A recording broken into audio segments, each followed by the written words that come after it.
So in that book, it was written by an Arab, and this Arab gentleman was trying to arm the Indian Muslims,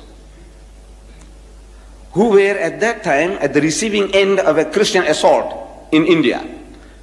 You see, India was in the hands of the Muslims. They were ruling it. They ruled it almost 1,000 years. And the British came with the superior gun power, and they snatched power, dominion, rule out of our hands. And they felt, and they thought rightly, that if at any time anybody would give them trouble, it will be the Muslims, because they had tasted power, tasted dominion, tasted rule, and once you have tasted it, you aspire to get it once more back again. So he said, if we can convert these people, if we can make them to turn the other cheek, we can rule India for 1,000 years. So they started pouring in the missionaries, like frogs in the rainy season, into India. And they started mastering our language and wanting to debate with the Muslims. At first, the Muslims were reluctant. These are our rulers now. They have conquered us. And if we debate with them, they might put us in jail, Robben Island, something like that. So he says, man, leave it out. But now, since they started learning our language and challenging us in our mother tongue, the Muslims were forced to accept the challenge. And Maulana Abdul Aziz of Delhi, this is I'm reading in the book, which made everything interesting to me, which brought me here. That Maulana Abdul Aziz of Delhi, he was forced to accept the challenge. It was a certain reverend founder who was the head of that movement, missionary movement. And according to the appointed time and date, the debate started.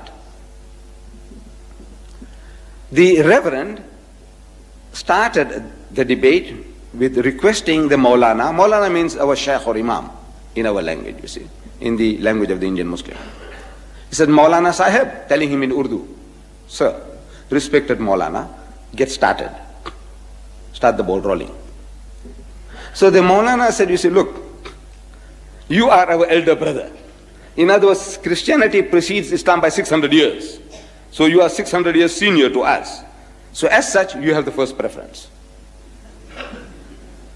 Number two, he said, look, you are our guest. No doubt an unwelcome guest, but a guest at that. So as such, again, you have the first preference. So the reverend was forced to start the debate. And he started with a question. He says, Maulana Sahib, speaking in Urdu, Maulana Sahib, where is your Prophet Muhammad now? So the Maulana, after a pause, he replied that he is in Jannatul Firdaus, in heaven, blessed heaven with God Almighty. Out of that answer came the second question. He said, all right. Tell me now, where was he when his grandson Hussein was martyred at Karbala?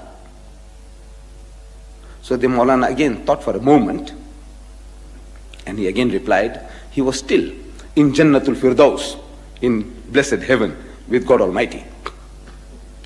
Out of that answer came the third question. I'm reading this in the book. He said, all right, now Maulana Sahib, look, if your Muhammad was with his Allah, as you say, and while his grandson was being butchered, Shaheed, at Karbala, didn't he ask his Allah for help? He said, look, my grandson is being butchered, please, have mercy on him, save him. So there was a long pause. And the reverend couldn't hold his peace. He started stamping his feet. Come on. Did you, didn't he? Didn't he ask his Allah for help?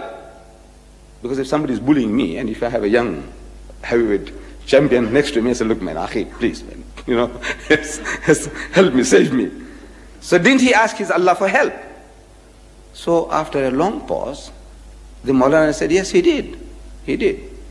So what did he say? We know he wasn't saved. What did Allah say? And there was an inordinate pause, undue pause. So the reverend again started stamping. Come on. What did he say? So the Maulana said, Allah cried. He cried. So what? Allah cried? He said, yes. He said, I couldn't save my own son Jesus. How can I save your grandson?